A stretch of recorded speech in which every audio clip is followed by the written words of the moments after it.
Penmanship ng nanay ko nga to. Hi, ate. My best friend.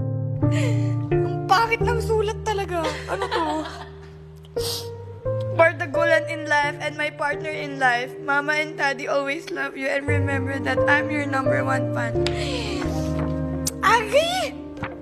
Keep fighting and just stay classy, respectful, and to one another. Ate ko, stay happy and always think positive. Ate, don't worry, we're fine. Please don't forget to pray always, happy or sad. Kumapit ka palagi kay Lord at sa mga pangarap mo. We are proud of you, happy and happy. We miss you and love you, ate ko, so much more. Kamis na kita. Kuya. Miss na miss